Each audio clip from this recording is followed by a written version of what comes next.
Today on Cyberwork, I get to talk with Tiffany Franklin of Optiv Security about the role of Security Awareness Manager.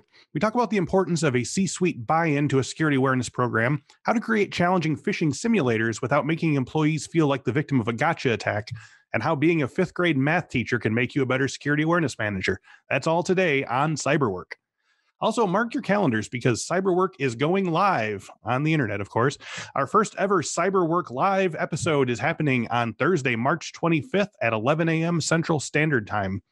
On the show, I'll have three guests, Jean Yu of Resecurity, Mary Galloway of Women's Society of Cyberjutsu, and Vic Malloy of Cyber Texas, who will be answering all of your questions about breaking into the cybersecurity industry. You can ask these questions during the episode, but if you want a good place in line, send your questions now to cyberwork@infosecinstitute.com and tell us what you want to know about getting started in cybersecurity. That's cyberwork@infosecinstitute.com and ask our panel of experts where to get started. That's cyberwork@infosecinstitute.com. And now, on with the show.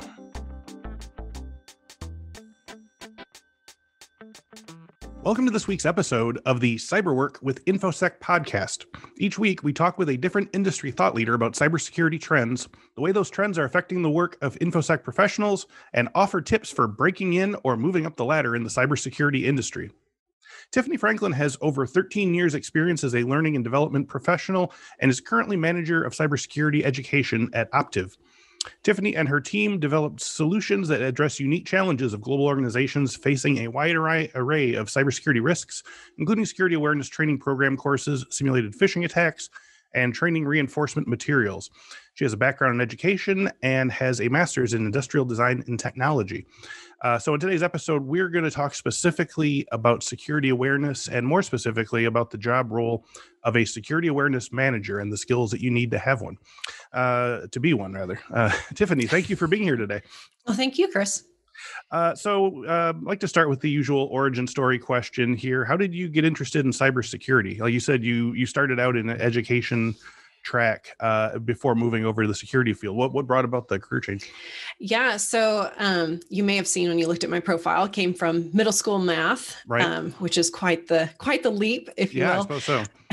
So, I guess you could say I heard "I hate math" one too many times. I kind of lost it, but no, I think we all know it's no surprise that teaching is an underpaid, underappreciated field. Mm-hmm. And as a single woman trying to live off of one salary, I found myself having to work a second job or coaching multiple sports just in order to pay the bills, and kind of wanted something more out of life. So I got my master's in instructional design and technology, did that kind of night classes for a couple of years. And out of that came an opportunity to be a courseware developer for a company called Fishnet Security, which is now Optiv Security. And, 8 years later, here I am, I guess you could say, an accidental cybersecurity awareness professional. So, no, I think the draw of the type of industry, because I could have applied for several different, corporate learning and development positions. But the thing I liked about teaching was that no day was the same, right? Needs were always changing. The students were always changing, things like that. So cybersecurity, very much the same. The threat landscape's always changing and you got to keep up with it. Yeah. Now, can you tell me a little bit about, I don't know the concept of industrial design and technology. What does that entail as an education track? Great question. It's actually instructional design. Oh, instructional. Sorry. Yes. Yeah. I mean, industrial. Hey, we could be doing whole other things. Yeah. Some pretty awesome stuff with that. Yeah. We made some aqueducts. Yeah. Right. So instructional design and technology is really being able to craft learning and development concepts, materials, those types of things in order to meet learners where they are with the integration of technology. Now, keep in mind, this master's program was 2011 to 2013. So technology has obviously changed a lot, just since then. But that was kind of the verge of e-learning really becoming kind of an industry standard. More corporations were going towards that. We were getting away from pre-recorded DVDs and actually, learning management systems and such. So it's utilizing those types of technologies in order to provide instruction versus just standard instructional Okay, like that helps. instructor-led training. Yeah. Thank you. That helps definitely. So your work at Optiv entails helping Optiv's client security awareness managers run their program. So what does that entail on a day-to-day basis? What are some of your primary roles and responsibilities? Like today, later today, what are you going to go back to? Today we're doing cloud security courses. So Okay. that's the exciting piece. No, so like you mentioned kind of in my background bio, I have a team that designs, develops, and deploys security awareness training programs. Also just program components, because our clients don't always come to us needing an entire program. They just need that final piece into the puzzle to really make it hit the mark. So leading them in doing that, leading my team in doing that is obviously kind of our number one, my number one task. Excuse me. But I often, nearly always meet with clients prior to a contract even being signed to just really talk to them about what needs they do have, uncover, some things maybe they haven't thought about, what their goals are, and then how our solutions align with that. I'm also a people manager. So later today, I have a one-on-one with one of my team members, trying to improve their skill set in cybersecurity as well as in the learning and development field. And then on the business side of things, one of my main goals, or kind of what I'm tasked with, is understanding the budget, running kind of the line of business that we have, making sure that we're, always progressing, making sure we're meeting client needs and keeping up with the pace of things. So our topic today is specifically in the career realm. We're talking about the role of security awareness manager. So most of our listeners, I think, understand the concept of security awareness as a security principle that, don't click the pizza coupon, don't accept, don't open the spreadsheet you're not expecting, and so forth. But what is the work that a security awareness professional does on a day-to-day basis? Yeah. So the security awareness professional is going to be focused on people.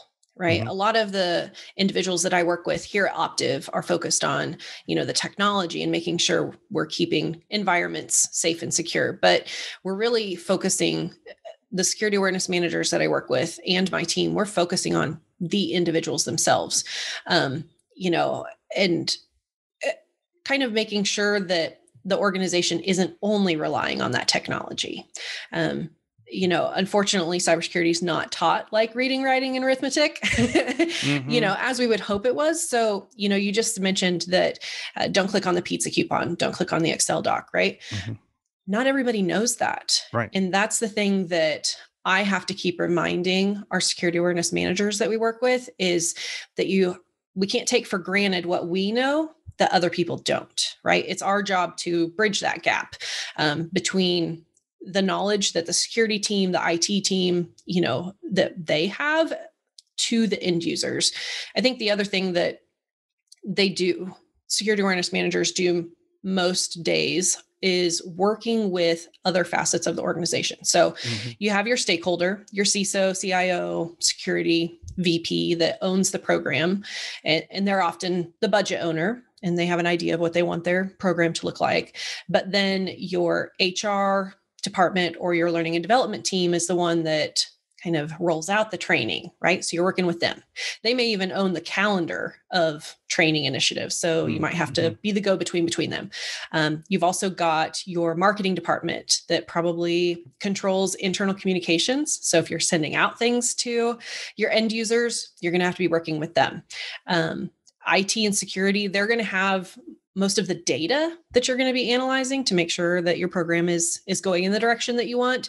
And then, if you have any GRC stakeholders, like if you have to be compliant for, any PCI or HIPAA or anything like that, you're going to have to work with them to make sure that what you're doing in your program meets all of their needs as well. So it's really bridging a lot of gaps. So maybe I do need an industrial design degree to be able to do that. We're going to need some sort of information like superhighway here. We're pretty much, right? Speaking of the sort of managerial aspect of it, this obviously implies the presence of security awareness employees that you're in charge of. So in comparison with the bridge building that you're doing as the person doing as security and awareness manager, what is the sort of division of work between the people that a security awareness manager is managing and what the ground level people are doing? Great question. So I think what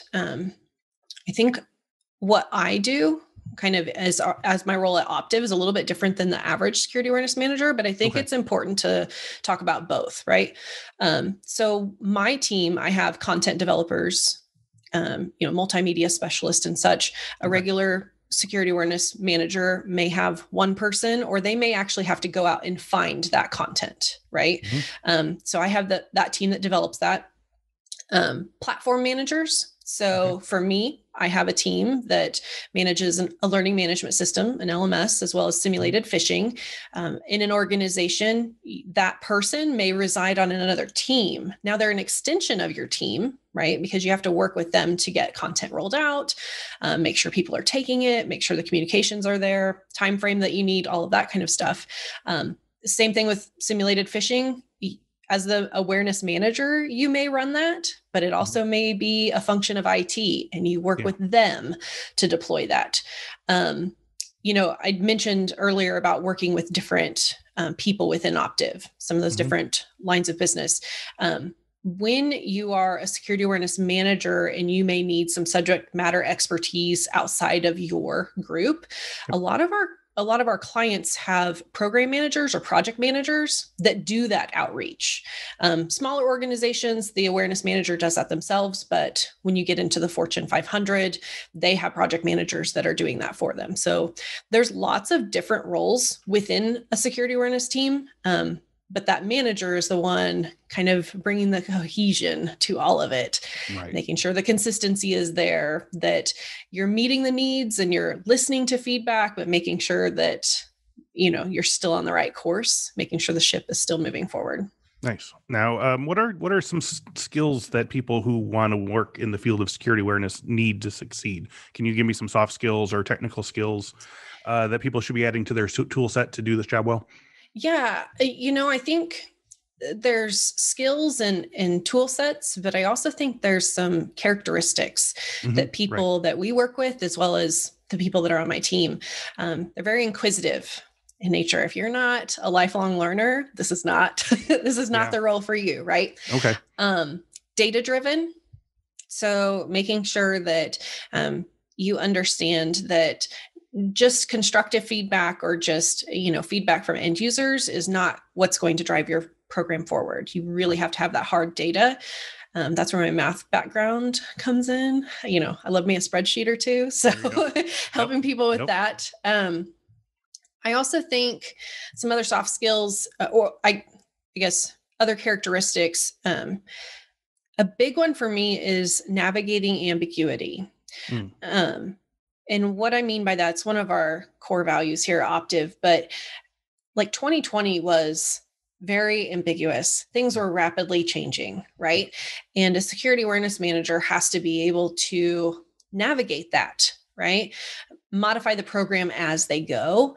And that's something that is a struggle for a lot of people. Change is constant and change is hard. And so that's something in this role, because we deal with the people, you have to be able to navigate that. So soft skills that will help with that: communication. Written, verbal communication skills, because you're going to be dealing with people all the time. Customer service skills. Your internal customers, those different stakeholders, that's going to be crucial. Problem solving, troubleshooting. Again, you're dealing with end users who, my password won't reset, or I can't remember, things like that. And that's why, I go back to my middle school math roots, and we are teaching those skills, right? Of problem solving. And so having that basic skill set, is really important when you're in a security awareness role. I think on the technical side, obviously being computer savvy, you can learn a learning management system if you're computer savvy. There are a ton of different ones out there. Being able to analyze training and provide feedback, because you're going to have to do that internally on your own stuff if you develop it, or if you're getting it from a vendor, a provider, you're going to have to be able to do that too. So some awareness of education We just added a new hire before the holidays. And, one of the things that I was like, this is a non-negotiable, like you have to understand what a learning objective is, right, and have some sort of experience in education. The rest of it, we can teach you. Okay. Now, do you, in regards to your sort of, you said your patient teaching background, now, obviously, if someone does fall for a phishing, scam or, what have you, and their computer gets, obviously their first step is going to be IT department. They're going to triage, help me. Do they come to you as the manager later, or do you come to them later and sort of patiently, now, what did we learn? Now, what do we do now? Like what is the actual sort of like the next education path if someone gets zonked? That's a great question. And honestly, it depends on how mature your program is, because you're going to, if it is a less mature program, you're going to have to be the one that takes the initiative. Yep. Right. And go talk to the end user. The more mature of a program, we all have buy-in in it. Right. So the end user is coming saying, how did I miss this? Like, what is this, a new threat that is out there? Is this something, why did our technology not catch this? Like, they want to be part of the solution versus you having to go after them and correct it. I think there are some automated ways that you can help them, auto enrolling in courses or training when they do fail. But the repeated failures is when you really got to go have a conversation. Yeah. And it also depends on company culture. We met with a client last week that just kind of a quarterly touch point with them. And they said, someone failed a phishing campaign and they were in tears. Mm-hmm. They were scared, like this is something that's going to go against them. It's going to end up on their permanent record.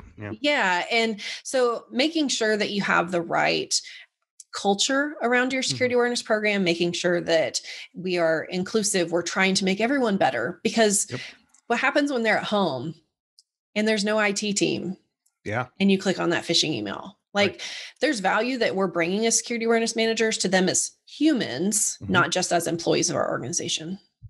Now, what are some tasks? I mean, that was a great list of sort of skills and things. But what are some tasks that you'll be doing every day or every week as a security awareness manager? So, if you're imagining it, well, it's this, but what you don't know is that you're going to be doing, X for 20 or 30 hours a week. Like what are some of the things that people should know that are always going to be on the schedule? Yeah. So data analysis. Okay. If you're going to be successful, you have to know the data in and out.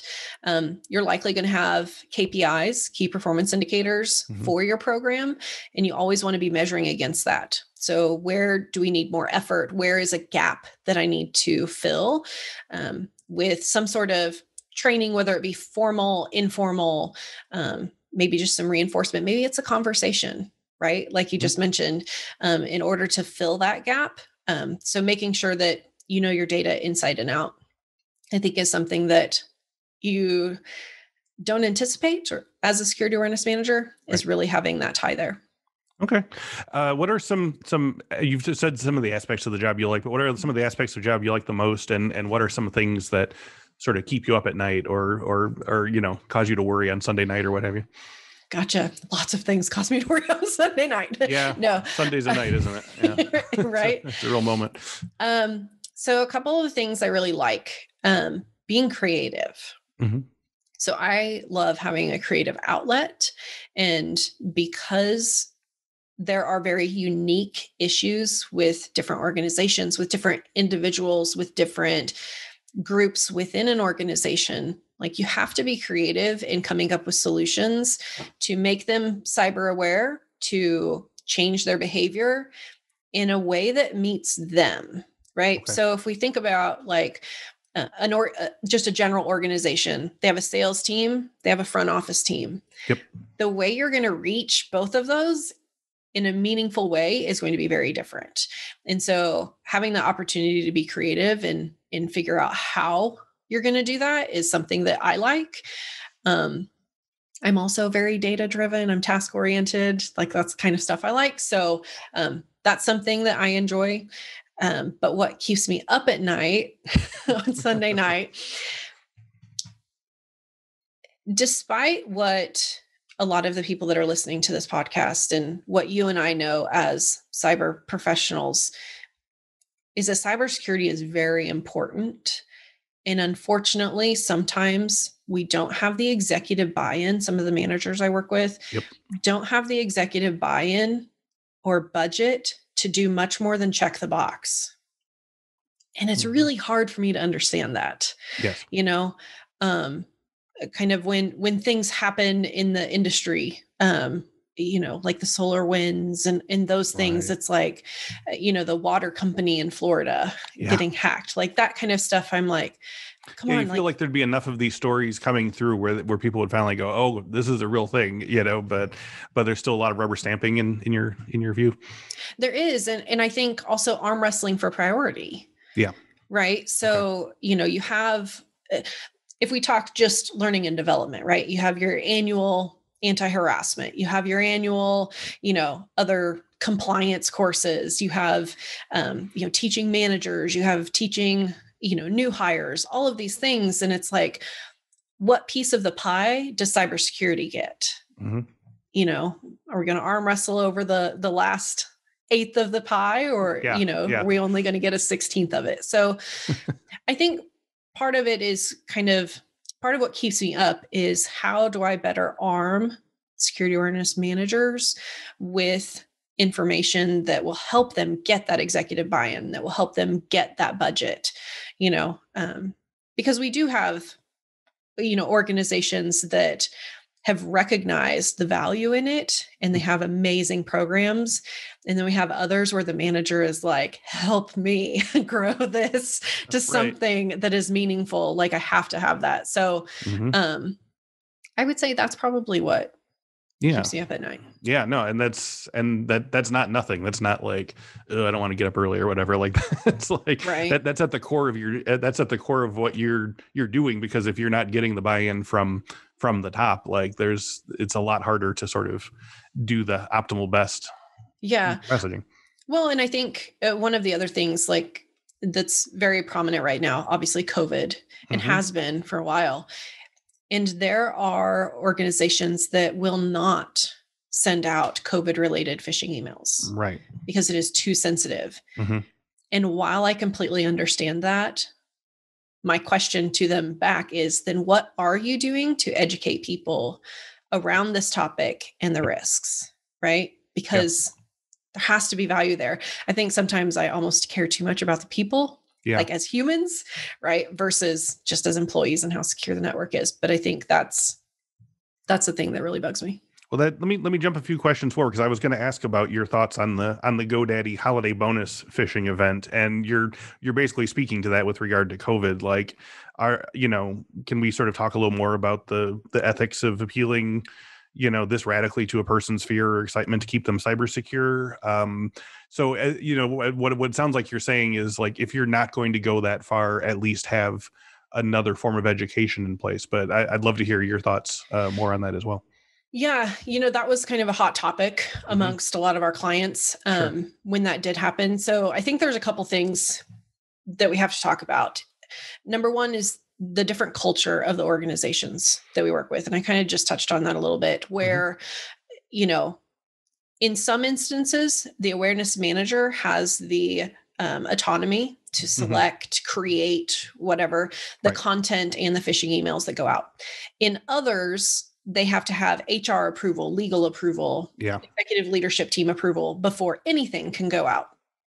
In those that have to do those multiple rounds of approval, they're less likely to do something that's a little bit disruptive. And I don't know if you're familiar with that term, but in learning and development, we talk a lot about disruptive training, right? Something that really kind of jars you, kind of switches things up from the norm. Get your hackles up. Yeah. And I think disruption or disruptive training is a really great tool. But you have to take it in context. So for instance, when I was hired as a courseware developer at Optiv, my initial kind of role was training our sales folks. And we would have them do the pitch for the company as if they were trying to help Humpty Dumpty. right? Or Little Red Riding Hood. And what that did was it really made them think, right? I wasn't giving them a fake customer profile, right? Yes.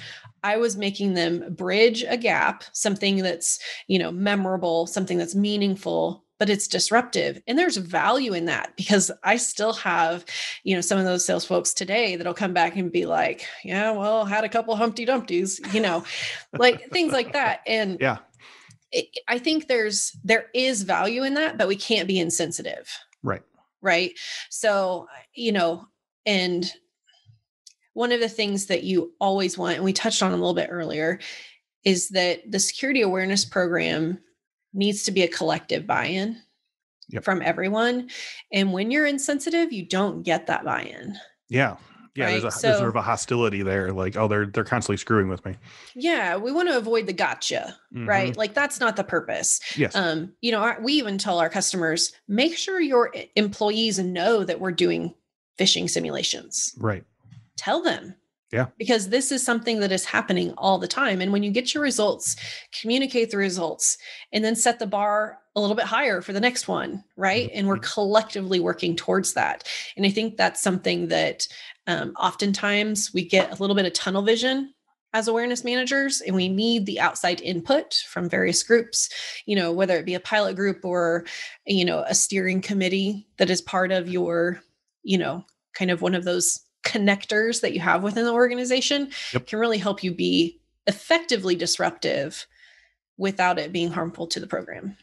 Now, speaking to that, can you talk about the process of creating security awareness messages or campaigns that'll be sent out to employees or clients? Do you, I guess I'm trying to get a sense of where you get the ideas from. Are you looking at current news stories or case studies, things people fall for usually in phishing emails? Is it possible to sort of keep ahead of those things, or is the nature of security awareness that you're sort of playing reaction to things that have already happened somewhere else in the world? Well, I think I have a little bit of an edge since I work for a cybersecurity company, right? Where a lot of security awareness managers are going to work for, in the finance, healthcare, whatever that may be. So I have a little bit of an edge there, but when we think about messages that we're crafting to the individual end users, what we like to do is create a persona that represents that individual. Okay. So think about a general end user at my fake company. So company A, if you will. My general end user is, 35, 40, has a couple kids, lives in the suburbs, has been a professional for, 10, 15 years, but their tenure at the company is about 5, it's kind of where our average is. And we go ahead and give that person a name. So Holly, right? This is my persona, Holly.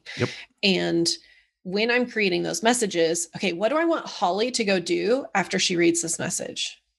What do I want Holly to take away from this? What do I want Holly to feel? Right. And when you can have those types of questions around your message, like to Holly specifically, you end up cutting things out, adding things here. Right. And those messages get a little bit more clear. I mean, the same thing at Optiv, what we do with our e-learning portfolios, we have very different styles. Right. So we have one that is meant more for a global audience. It resonates really well. We have another one that in a very formalized, work environment resonates well. It's not, it doesn't like shock people as to where they're a little bit put off by it. So that's something that I think is really valuable, but also recognizing that you have your messages for your general end user, but then you also have your, step above your IT, your security teams that are going to ignore Holly's messages because it's too redundant, right? Okay. So then we got a second persona.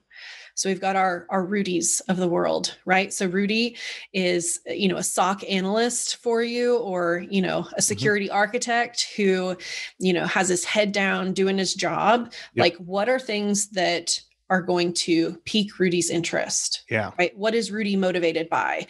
What do I want Rudy to do as soon as he reads this message? So honestly, that's something that's really valuable, is creating those personas that you know where the messages go. Now, where the content comes from, current events, right? Yep. You got to answer the questions that they have in their head when they see it on the news or read it on their Twitter feed. So keeping up to speed with that also means you have to have the communication channels open, right? If you don't have that and the only communication you have is once a year when they have training, that's not going to work, right? Yeah. So a more mature program has that ongoing communication cycle. So you need to have that in place in order to kind of keep up with pace there. And then I would just say, really back to what I mentioned earlier, what are the things that are going to mean, like, have value to that person outside of work? Right. So even if there is, a breach at a local retail store, it may not be on national news. It may be on national news. It may not feel pertinent to them in their work day.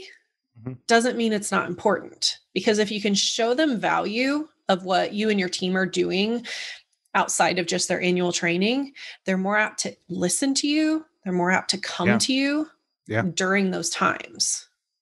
Right. That makes sense. Yeah. And it's again, completely the opposite of feeling like the security awareness team is messing with my head or trying to do a gotcha moment on me. But here if you give them demonstrable value, then they're more inclined, even when it's something that they don't feel like thinking about.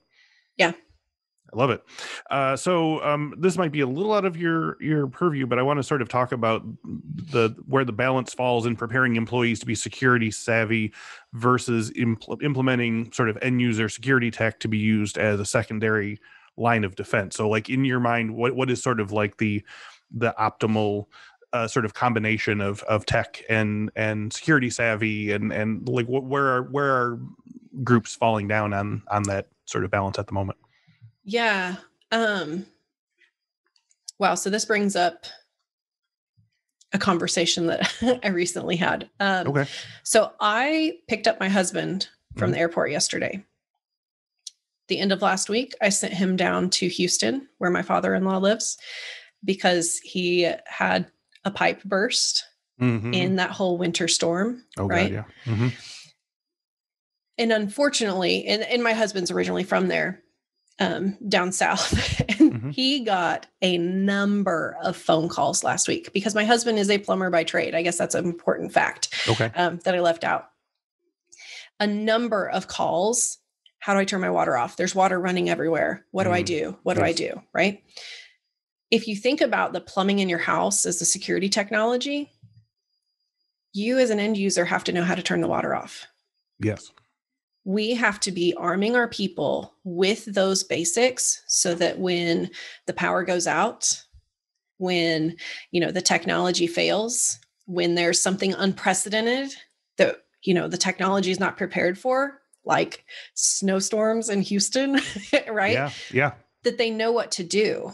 And I think that's where the balance is that, we need plumbing in place. Right.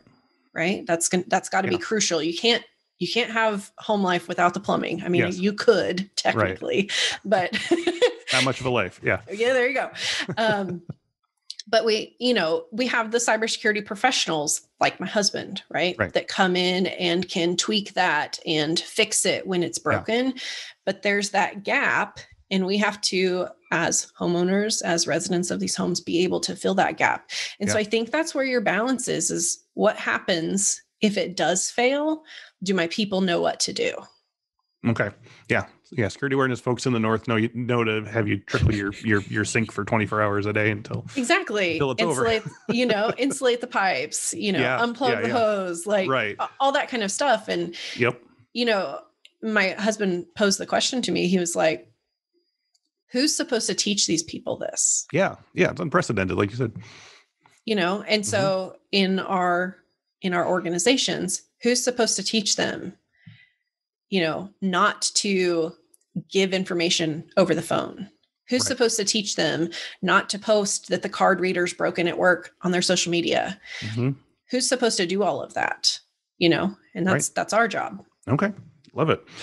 So as we wrap up today, I want to sort of speak, again, we're going to do kind of a role here, but someone who, maybe is coming into the cybersecurity midway, into their career. Like, what advice would you have for people who might be interested in getting into cybersecurity and security awareness, but might feel intimidated by the perception of cyber as something as an impossibly high barrier to entry? Like, oh, I need a computer science degree or been hacking since I was a kid. What do you recommend for people looking to get their feet wet in cybersecurity? And I know you said that you can sort of teach someone, the sort of data crunching and so forth, but like, what are some things that you can sort of do to help people from psyching themselves out? I feel like I should get really close to the mic and say, don't be scared. Okay. You can't be scared. You can't be intimidated. Yeah. Cyber is something that is evolving. Even the people like myself, Chris, you that have been in this industry for a long time, we are still seeing new things every day, right? It's always going to be changing. So there's no computer science degree right now that if you're taking it is going to be enough once you reach the field. Right. It just isn't, it doesn't exist. Right. So I think that's first and foremost. You can't be intimidated. There are a ton of options in the cybersecurity field. I mean, I'm in the education space of that. You can be in threat hunting, which is going to be a little bit more technical, but you can also get in on the legal side. Yeah. Right. And learn the space. You can get in on the purchasing side. Yep. My director, he has a journalism degree. And came in writing policies and procedures, right? That technical writing. And he's been in the field now 15, 20 years, I think, and you just kind of learn as you go. So I would encourage someone that's interested to really explore all of the different options that are out there. Find something that piques their interest, because you want this to be a career and not a job, right? Yes. You want it to be something that you enjoy doing, that you don't dread on Sunday night, having to go to work the next day. Within reason. Yeah. Within reason. There's always a little dread. Yeah. But, look at all the different aspects, right? And then get your foot in the door. Literally just get your foot in the door. If that means working in purchasing or sales or, something like that, you can make your way into, cybersecurity. This was awesome. Thank you so much for your time, Tiffany. One last big question for all the marbles. If our listeners want to know more about Tiffany Franklin or Optiv Security, where can they find you online? So optiv.com, great resource. We have an amazing blog, an amazing library of videos, and we're trying to keep up with all of the changes. So, in the threat landscape. So check out optiv.com and the Insights blog, and then find me on LinkedIn. Would love to connect. Part of lots of different groups, and reach out if you got any questions. Well, Tiffany, thank you so much for helping us to understand security awareness a little better today. This was a lot of fun. Well, thank you, Chris. And thank you all, as always, for listening and watching. New episodes of the Cyberwork podcast are available every Monday at 1 p.m. Central, both on video on our YouTube page and on audio wherever fine podcasts are downloaded. And I'm going to change up the conclusion a little bit here. In early or late March 25th, we are going to do our first ever Cyberwork Live. We're going to have 3 guests who are going to be answering live questions from the audience about getting into cybersecurity for the first time. So all you newcomers who are, 0 to 4 years and feeling weird about your career, like come let us know what your questions or concerns are. And if you want to write them in early, write them at cyberwork@infosecinstitute.com. So check that out, cyberwork@infosec.com. Send us your questions. Thank you once again to Tiffany Franklin and Optiv, and thank you all again for watching and listening. We will speak to you next week.